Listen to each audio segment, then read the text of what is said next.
Welcome back to Restaurant Review. I'm your host, Bob Bockelman. It's Saturday afternoon, the last Saturday of August, 3 o'clock, and we're here on Channel 77, where we're always here on Saturday afternoon. So we want you to remember that and stay tuned and watch for us. Today, we've got, as we usually do, we've got a great new restaurant, brand new restaurant coming to you that's really exciting, and also some new singers for you.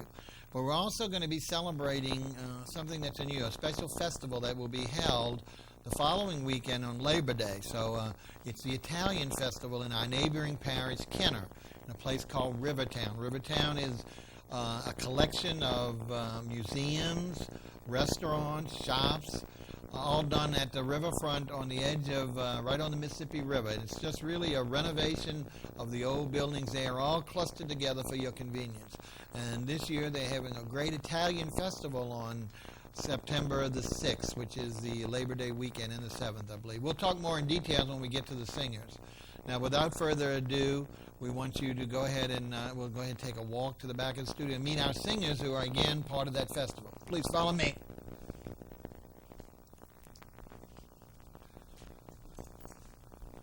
Okay, today we have, as you can tell the costumes, I said Italian, we're right, huh? We have Jerry Marshall. Jerry Marshall's one of our natives, and he was formerly known as the singing policeman here in our city.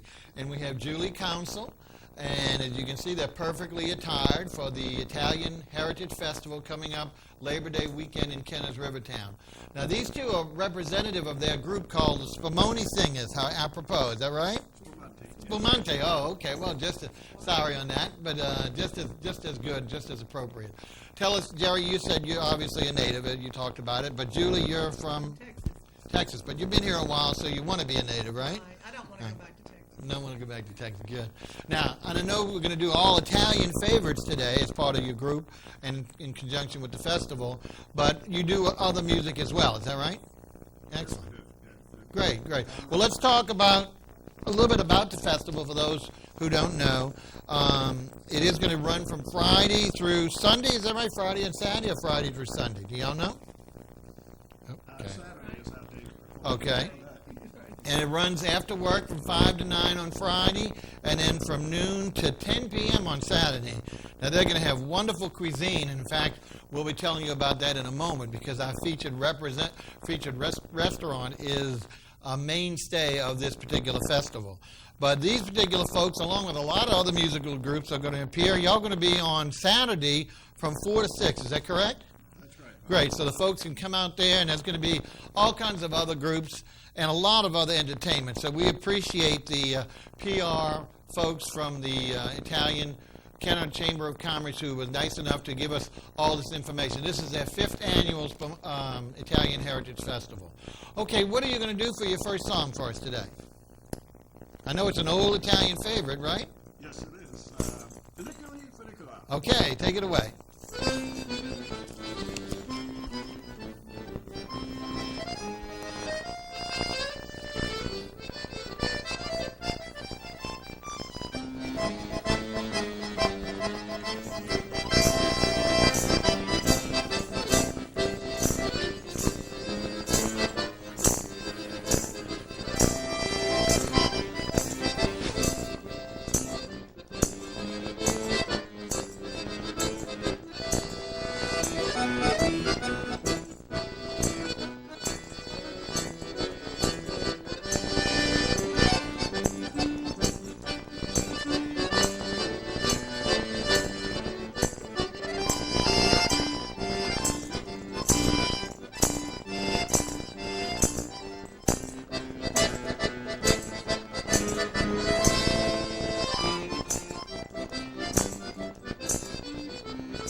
Very nice. Boy, that'll wake you up on a Saturday afternoon, huh? That was Jerry Marshall and Julie Council of the SUPANTE Singers, who will be entertaining you at the Kenner Italian Heritage Festival on Labor Day weekend, Friday, and they'll be specifically on Saturday afternoon. And also, Julie, you can hear her great accordion music at the restaurant that we featured today on Saturday evening. So what better than a strolling accordion in a fabulous Italian restaurant? So let's get into the meat of the matter. We are today featuring a great new restaurant, one of Kenner's finest. Kenner, as you know, has not been known for some of the greatest restaurants in New Orleans, but finally they have come to a full-fledged Italian restaurant done elegantly from the presentation of the restaurant to all of the food in the menu. And just to show you, look how gorgeous the menu is, and that's only one. Every one of the menus has a different Italian master, so it really should win the Restaurant of the Year's Menu Award, because very attractive. And like I say, the attraction, as you see as we go through the restaurant, through the interior, is just beautifully done. And the name of the restaurant is Ristorante di Piero, and it's named after the owner of the restaurant, who is a chef in his own right and has a famous restaurant also here in Louisiana. Today we have with us the sous chef, who is also the son of Piero, and his name is GIACOMO Chan.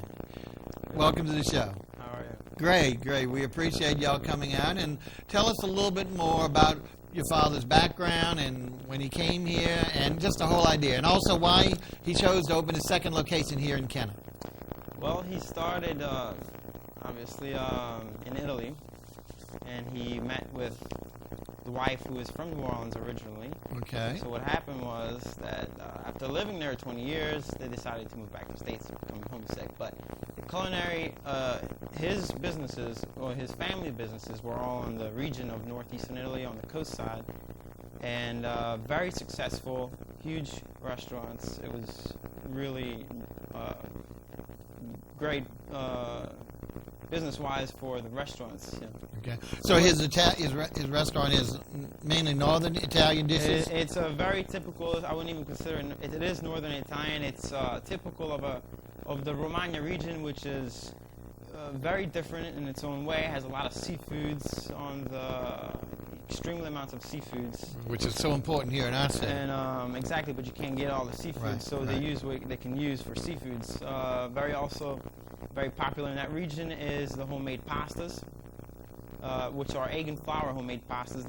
They do them by hand, egg and flour. There's no semolina incorporated in it, so the texture is very delicate. It's very different, and then which is just very different kind of pastas. And not only that, they use a lot of fresh ingredients such as the mushrooms in the region, porcini mushrooms, finfilli, which is known here in Louisiana as shiitake mushrooms. Right.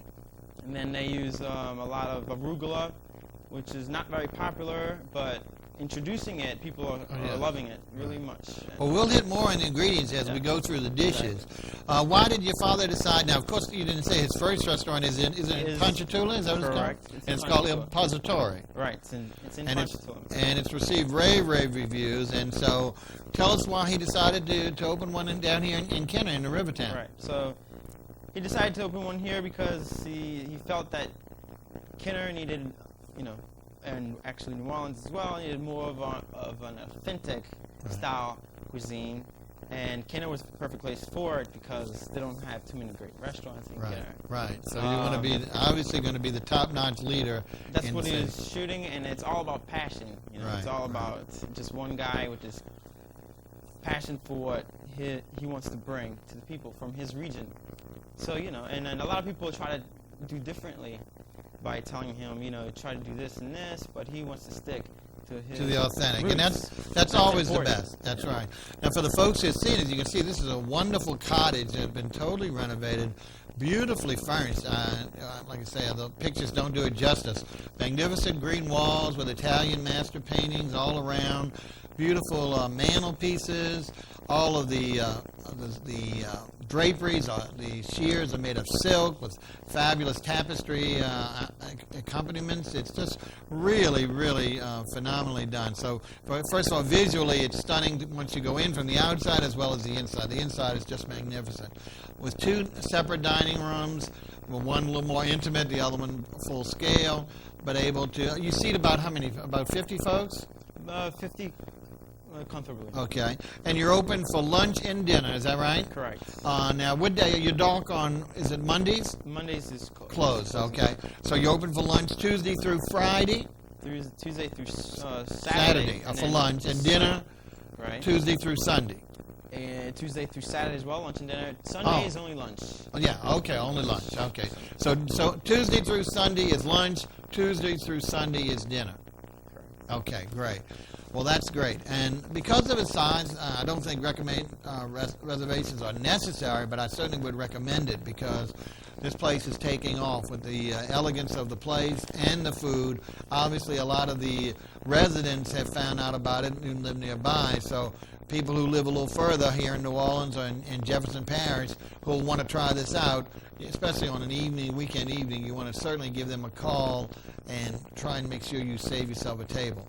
Now, without further ado, Giacomo, let's go through the appetizers that we tried, and we'll have pictures up for the folks so that way they can see it. And I remember the first appetizer I tried was a beautiful eggplant dish. Can you tell us about this? This is really great for the folks. Okay, this particular dish is not typically from the region, but it's a special that we do. It's called involtini alla melanzane. And what that is basically is the eggplant cut very thin. Thin, right. Not too much. When we bake it, we cut it a little thicker. So this is breaded, very simply breading of the eggplant and then stuffing it with ricotta cheese and spinach. Afterwards, they pan fry it, and they do a very light,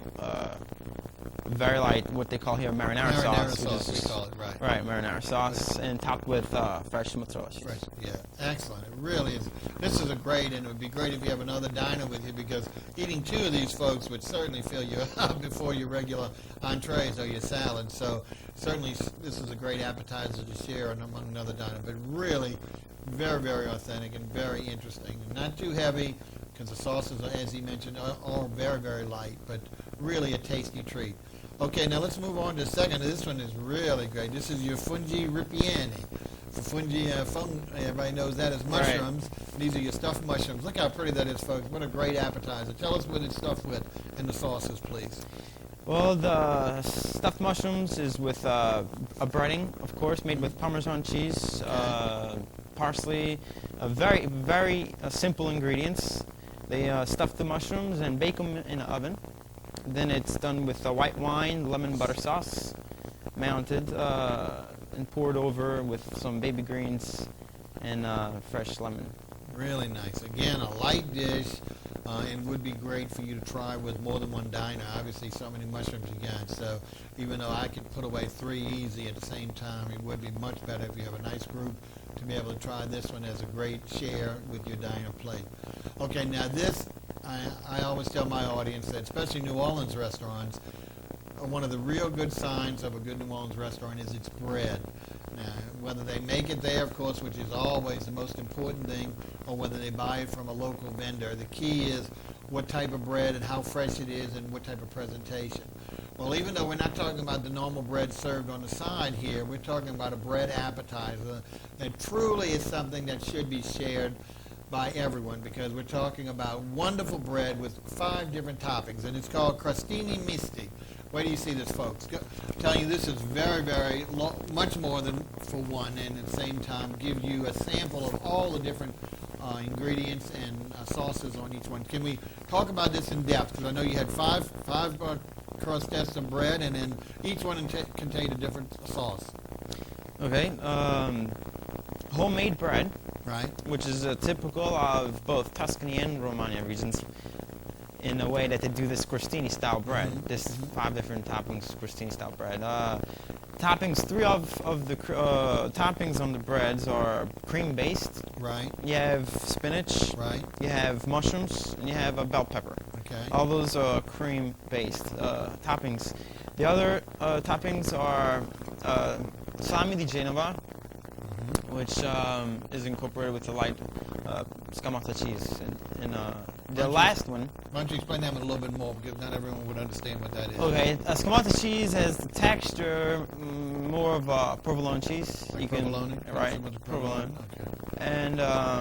And then the salami, of course, is from famous Genoa, right? Great. And very simple, and just toasted in the oven. The other topping of this crostini appetizer is mozzarella and tomato. Tomato. Simply. Wonderful, great.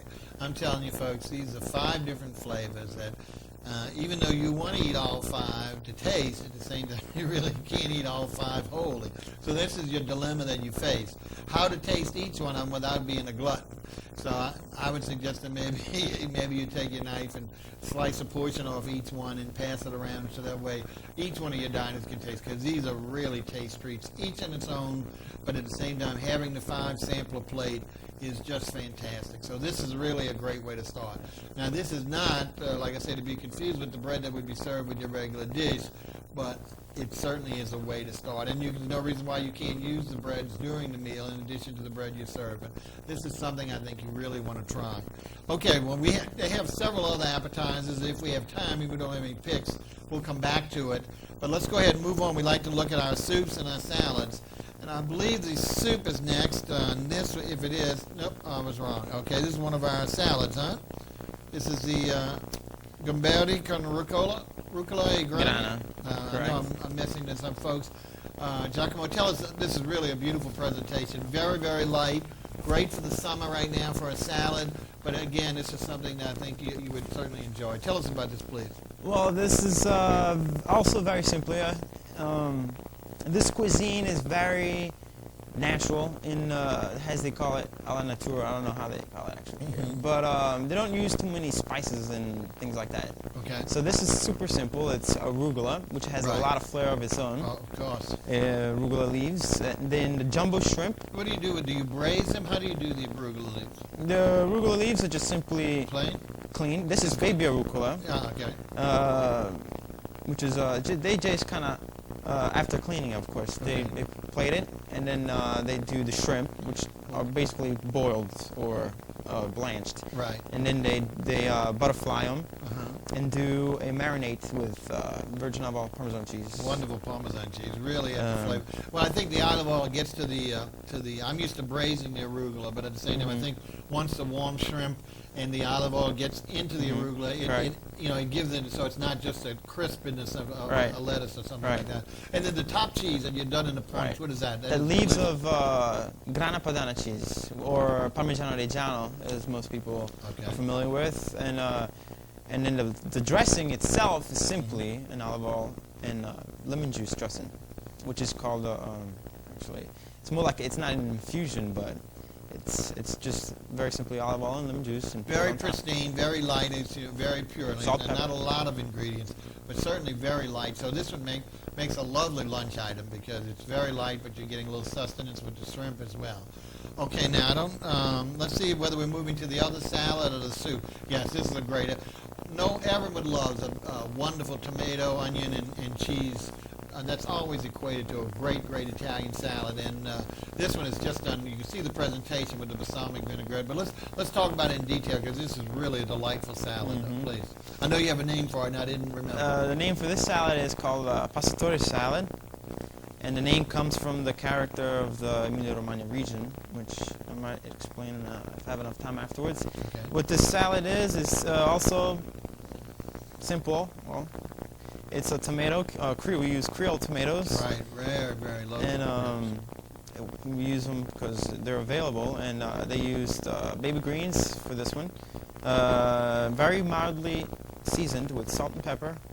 And they use very mild Gorgonzola cheese. Right. Really good quality Gorgonzola cheese. Really good cheese. Because it's not super overpowering. Right.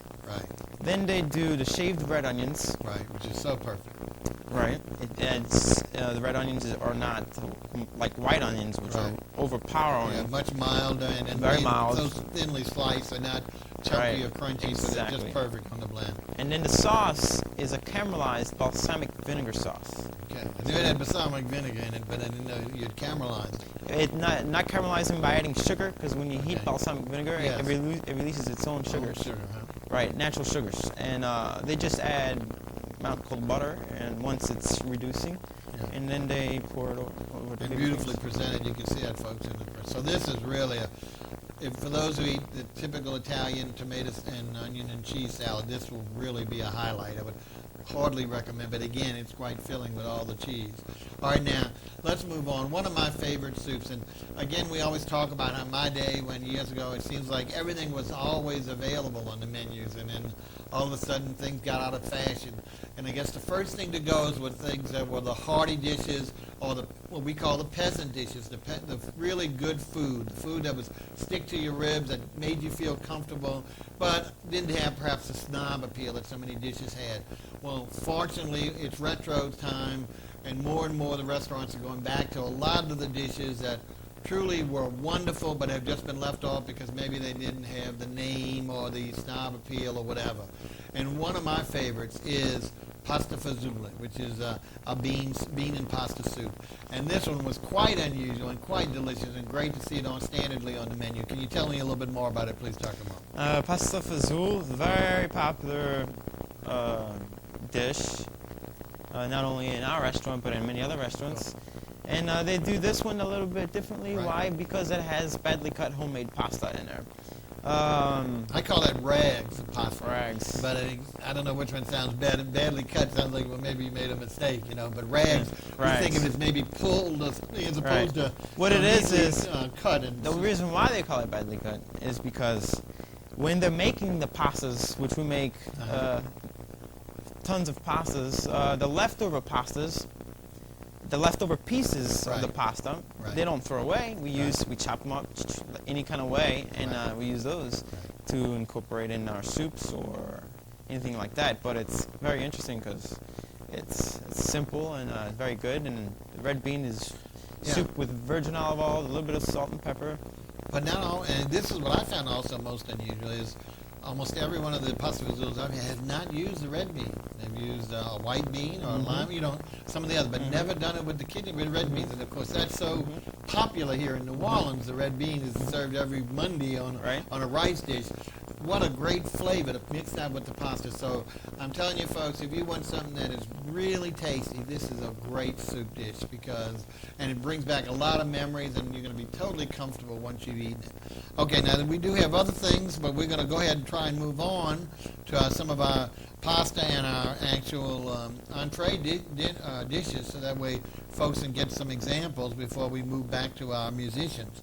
And I know the first one we did, again, is not really typically Italian. This is more New Orleans style with regard to using a fish, seafood dish. But even though I know your seafood is important to your region, here's using tilapia, which of course has gotten a lot of fame right now.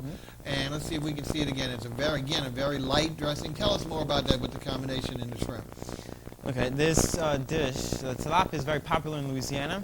So this is one of the reasons why we decided to use it on the menu. It's a very mild fish, very light.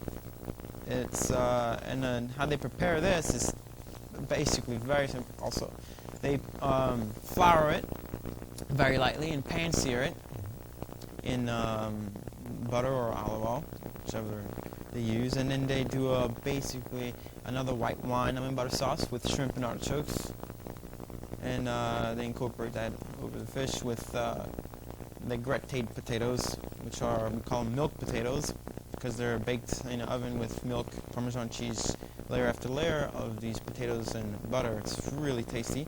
And the summer squash and zucchini vegetables, sauteed in virgin olive oil with onions. Beautiful color, folks, and a great seafood dish. So kids really taking a great combination of tilapia and the shrimp, done in a very light sauce, not a heavy cream or something like that. Certainly one you want to try. Now the next dish is really one of my favorites, and I have to admit I was a little shocked to see this on the menu because I don't consider this necessarily an Italian dish. And I'm so used to calling roti or any kind of mixed grill, either on different meats, etc. And I was so pleasantly deceived. You all call it what, grigliata del porchero? Porchero. Excuse my pronunciation. But when you see this dish, folks, we're going to take our time on this particular one because this is loaded. This is a man-sized or double man-sized dish. So this is not for the faint of heart. But talk about really delicious. Let's go over one by one the layers of different meats that you've grilled here and the vegetables, of course, it's served with. Okay, this dish is very popular in the region of Romagna because it's a very popular dish in this area. What we find in this dish is... Let's start with the top, that beautiful pancetta. The top is the pancetta. And that's ham, right? The best way to describe it is Canadian bacon here. Canadian bacon? Which is not Canadian bacon, no, I know, but it's the best way to describe it. But it's nowhere near that. In one way, we don't want to mislead them because Canadian bacon, even though it's great in its own, it's a real heavier kind of bacon. This is so light and, mild, of course, thinly sliced, so it's just beautifully done. So that is a very unusual dish to be grilling here in America. And then underneath it, let's see if we can go back to it and see what's under those great sausages right underneath it. Those are sausages, Italian-style sausages with anise. Okay. And then we have underneath that... Right over to the right of your screen, that big slab of lamb chop.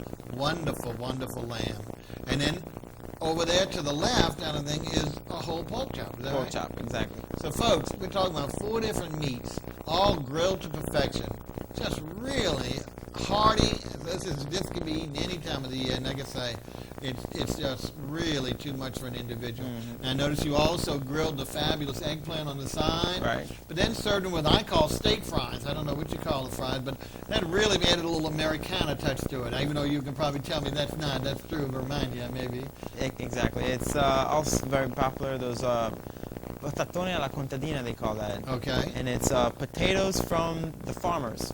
Okay. Farmer potatoes, and they're served just like that, oven baked, rosemary, and virgin olive oil, and that's simple. Folks, this is truly a highlight. Now, again, I hate to say go to an Italian restaurant and eat this, even though it is, as Giacomo tells us, very popular in Romagna and in Italy. So not offending anyone, but you never think of sending someone to an Italian restaurant to eat a grilled meats like this. But truly wonderful. So any of you really hungry diners out there, this is a fabulous choice. Now let's look at something that probably looks a little more representative of Italian, and that's a great pasta and shrimp dish.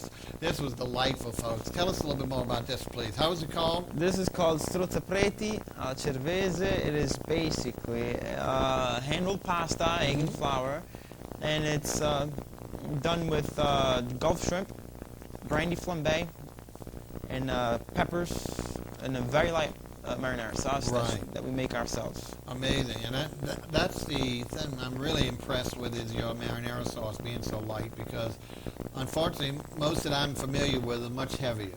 And even though they're good in themselves and dishes they use, this is really a delight because it just does not feel anywhere filling compared to the marinara sauces of some of the other restaurants. And even though those, like I say, are just as good, this is truly a delight. We talked about it earlier in the appetizer, but here over the pasta, you don't have that bloated feeling you have to eat. It was really delightful, very, very delicate, and quite enjoyable with the shrimp. Now, let's see if we, is there any other particular entree, even though we don't have any pictures, that you would like to talk about before we move on back to the musicians? I would like to explain also the origin of all this food, or well, how this menu is actually laid out. Okay, well, let's go ahead and do that. Okay, basically, it's a very European-style menu. It's appetizers. Why I say European style, because pastas are not as an entree, they're as a before entree, just like in Italy. And unless you have fish or meat, it's not considered an entree. And there's a lot of misunderstanding, especially in the southern states, of the pasta as an entree, where if you come to us and you order a pasta, you might feel like they left something out portion-wise. Well, unless it has like our seafood pasta with the clams and mussels, this would be since it has seafood in it, It's an a entree. complete entree. It's a complete entree. And of course, we're not used to eating all these courses as they do in Europe, but or in Italy, Southern Europe. But it's very likely a lot of people do is they get pasta before an entree and then get a fish or meat entree, which is really nice touch, because it feels more like, it's the way they eat really in Europe. Right. Oh, definitely. Yeah, we're definitely amiss there, because we do put our entrees together, but at the same time, you have them both. In other words, if you don't want to have the pasta either prior to your entree, you can get one of the seafood or the mesquite that includes the pasta. So you can do it American style or the traditional style. Or either way, exactly. Well, one of the other entrees I wanted to talk, because it's my favorite, and it's not something, even though it is common in some of the Italian restaurants, still not well known. People, I think because of the pronunciation, the way the word looks, people are either afraid of it or whatever, and that's your gnocchi. Gnocchi is just, to me, one of the favorites, especially the wintertime. To me, you couldn't get a better dish than gnocchi. So tell us about it. Yours is con gorgonzola, Italia, nanasina, huh? Well, you got a lot. So tell us about your gnocchis, because... Excellent. Let's first of all say what gnocchi is, because too many people just have no idea what it is. Gnocchi is a potato dumpling, simply. It's made... Well, you eat it like a pasta, but it's not really considered a pasta. It's considered more of a potato dumpling. It's made similar in a sense that it has flour, eggs, and they incorporate potatoes when they're rolling or when they're preparing the batch, and then they roll it out into little balls, you can call them. And then and then it's done like that, and then boiled. 2 minutes, it's ready. And then they do the sauce, which is a very popular dish. Gnocchi's been around for centuries, and we do ours with the gorgonzola cheese. They have a mild gorgonzola cheese, and really, for me, it's the better way to do the gnocchi, because the gorgonzola cheese complements it very well. And also they have the nonnasina, which is the grandmother sauce. And that's what it is. The grandmother sauce. I thought I said, maybe I'm misreading it. I thought it might meant that, but I said, no, that can't be right.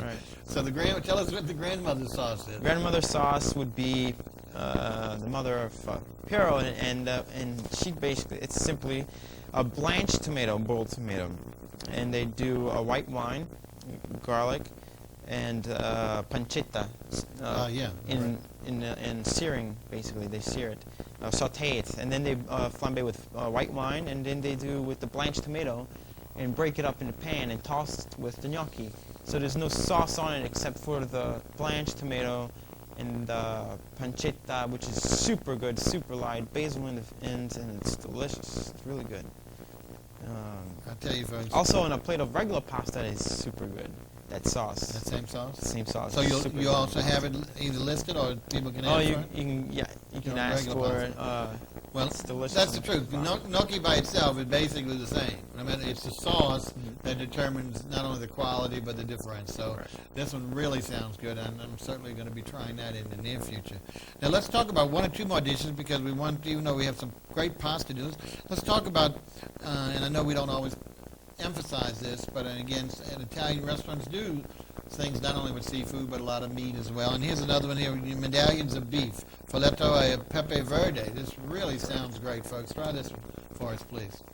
The filet al pepe verde is filet mignon or beef tenderloin, and they flour it very lightly and sear it.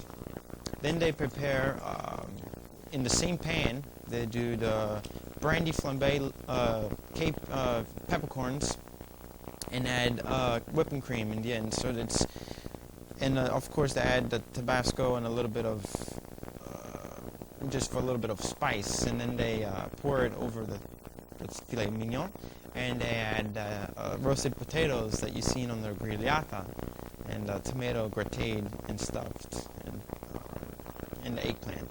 It's a really nice entree. Yes, really it nice. really does sound nice. For the beef Delicious, eaters, really popular as well. right? For the beef eaters, I think this would be a great dream. And one other thing, of course, no matter what type of Italian restaurant, you have to have a lasagna dish. Tell us about your lasagna dish. Okay, the lasagna dish is done very differently, definitely.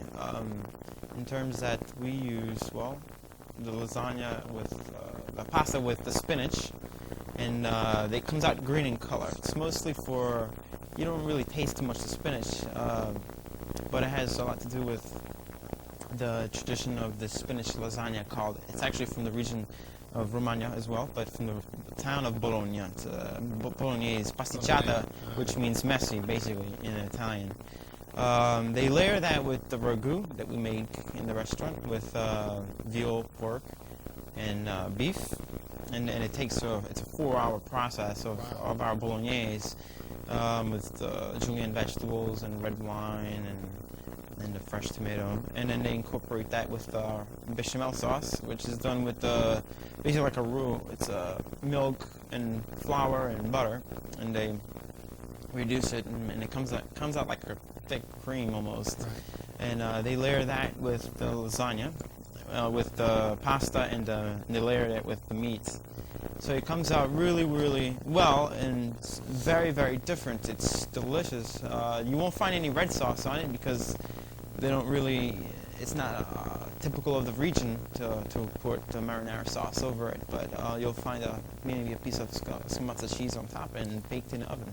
So it's not really just to coordinate with the interior of the restaurant, the beautiful green walls. It's could not be. done for that, but It it could works. be. But it works out It fine. matches. It works out It works fine. out fine. Right. So, folks, there you go. Try that lasagna dish. Now, folks, we've Giacomo has done us a great job. We're talking to, he's a sous chef at Ristorante di Piero in Kenner's Rivertown. We've really gotten a thorough learning education today about the Romagna season and in direction. What we want to do now is go back to the lovely Spumante singers. That's Jerry Marshall and Julie Council, and let them do our second song for us because they'll be appearing, don't forget, at Rivertown's Italian Heritage Festival on Labor Day. They'll be on Saturday afternoon, but it starts Friday afternoon through Saturday night. So, Jerry, what are you going to do for your second song, please? The song is Santa Lucia.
and Julie Council of the Spumante Singers. Don't forget them, folks. They'll be at the Kenner's Rivertown Italian Heritage Festival.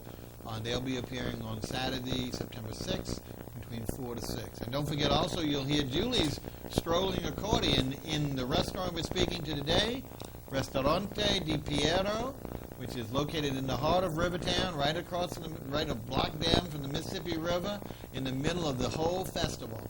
And this restaurant is open year-round. That's the important thing. We want you to come way before the festival. In fact, festival time will probably be hard to get in, but so go ahead and make your reservations now before. That's when we want to give you advance notice. But certainly any other time, they'll be welcome to see you. As we mentioned, they're dark on Mondays. Is that right?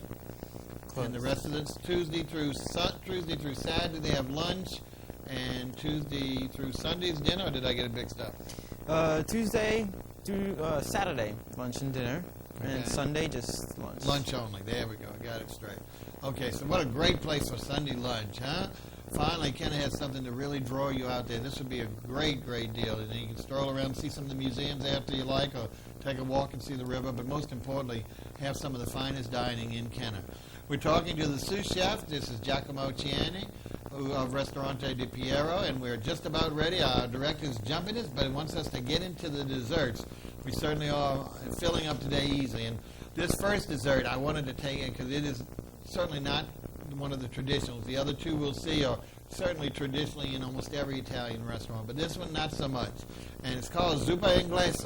But telling you, it's certainly well worth to try. Tell us about it, please, Giacomo. Zuppa inglese is done with ladyfingers, dipped in an almond liquor, and layered with our homemade pastry mixes, sort of. One with vanilla, one with chocolate, and it's topped off like that, and layered by layer with ladyfingers and the almond liquor. So it's like cake, even though it's a ladyfinger, it's now cake, with the liqueurs layered on top. Right. Go ahead, I'm sorry. When you dip the ladyfingers and they absorb the... Right, because of the texture, they're like a sponge almost. They really suck it up. They suck it up, and it becomes more like a cake. Exactly. That's what I said. So it tastes more like cake than ladyfingers. Right. And then that's your fresh creme fraiche on top, wonderful homemade whipped cream, is that Exactly. right? Beautiful dish. I'm telling you, folks, this, even though I know the next two are going to be instantly recognizable, I'll tell you something that we all love. This is well worth a try. I thoroughly enjoyed it. The second one we're going to look at, of course, is Creme Brulee, which is a traditional French as well as Italian as well as Spanish dishes. That's one of the things that crosses all nationalities. And tell us about your Creme Brulee, how it differs from maybe the French or one of the other nationalities. Okay. In Italy, we call this panna cotta. Okay, it's served differently, but for popularity, we serve it with simple brown sugar. All right. Caramelized. Right, caramelized. And that's basically it. So it's a traditional creme brulee. Right. There's other ways of doing it, of Right. course, with the fresh berries from the woods. What Right. they call, raspberries or strawberries. Right. Frutti di bosco, they call them. But we decided to do it this Stay way pure. because it's more very popular dish. Right. And of course, the most well-known Italian dessert is probably tiramisu. And here's another beautiful dish. You can see it. And tell us about your tiramisu. The tiramisu is traditionally done, ladyfingers. Some people think this is a chocolate dish, and the people It's don't not know. really. Tiramisu No. is much more related to coffee, I would say, than Right, chocolate. right. So tell us about that, please. Well, first of all, as everyone, it means pick me up in Italian. Right. I don't know if People- everybody knows that, but most people do. It means pick me up in Italian. Right. And why is that? It's because we use espresso coffee and rum, and they dip the ladyfingers in espresso coffee and rum, and then they layer it with mascarpone. Right, mascarpone is With- one of the most fabulous cheeses in the world. Just wonderful. Super good.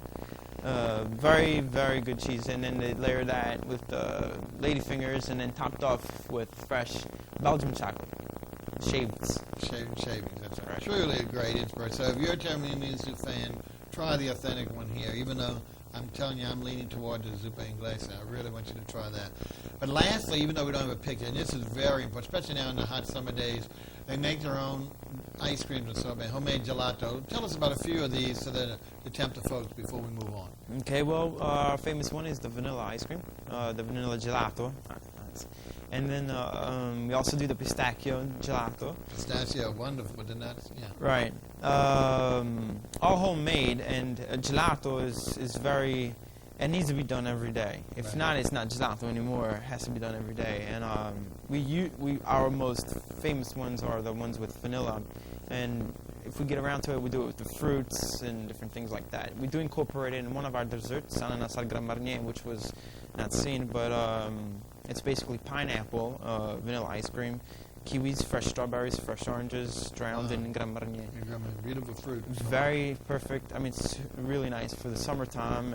Really fresh fruits, ice cream in this heat. It's perfect. The Gran Marnier. All right, now to finish it off, we have to talk about beverages, and of course, what would an Italian restaurant be without the coffees? I mean, you've got your espressos, your cappuccinos, your cafe lattes, you name it. So I don't know if you want to say anything more than that, but I mean, obviously you have your full line of Italian coffees, and Right. what better way to finish a meal with some of these Right. desserts and such an Italian coffee.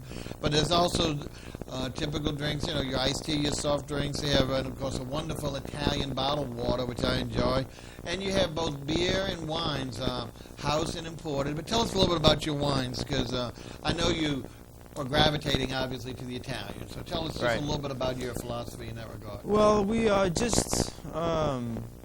decided to do an Italian wine list because it's very important for this restaurant. It's so authentic to introduce Italian wines to the people, because not a lot of people are familiar with Italian wines. They know Chianti, and everything else is Merlot and Cabernet for reds, and Pinot Grigio and Chardonnay for whites. Well, we want to introduce the potentials of Italian wines, from the dessert wines to the spumantes or champagne in France, as they call it, to the whites and the very mild reds to the very full-bodied reds. So you run the gamut of all. Exactly. Well, that's the important thing, because rather than Right. going off in too many different varieties, why not focus on the nationality you're representing Right. and really explore that to the fullest? Right. So I think that's a great idea.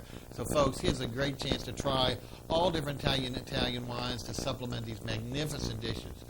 All right, we want to thank our chef. We have sous chef Giacomo CENNI, the son of the owner, Piero, Ristorante di Piero, located in Rivertown in Kenner, right off the mouth of the river. A wonderful location for this, really bringing something of substance. Before, we've had museums and all, but really not noted for its eatery places. So here's a great idea, because now you can go, whether you go to the planetarium or any of the other museums that they have, you can now have something really great to eat. But this is important thing, whether you even intend to go to Rivertown Museum or to the wonderful festival we've been talking about, we want you to try this phenomenal restaurant, the Ristorante da Piero in Kenner's Rivertown. Don't forget, they're open every day but every day but Monday. So try them. I would recommend a reservation if you're trying to go for the festival, which is the Labor Day weekend.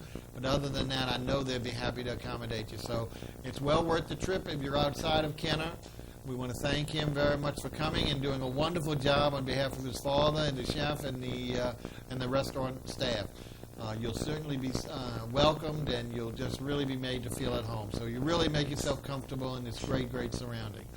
Don't forget, before we go to our musicians, to continue to watch us every Saturday from 3 to 4, Channel 77, Restaurant Revue.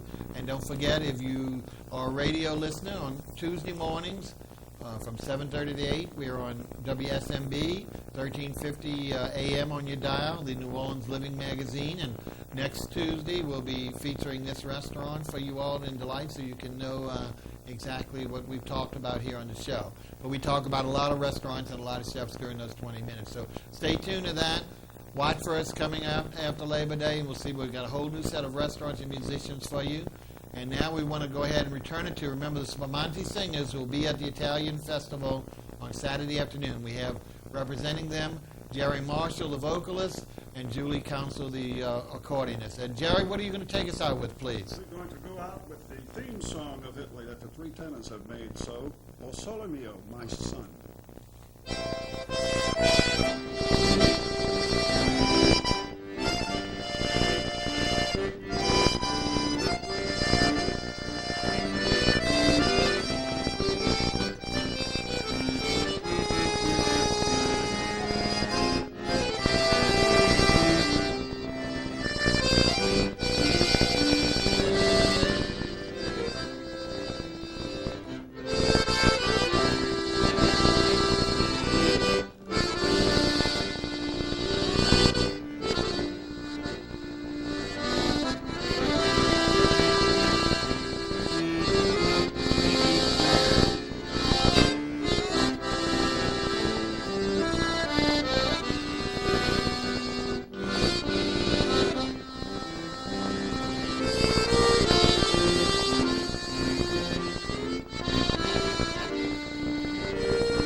Ristorante.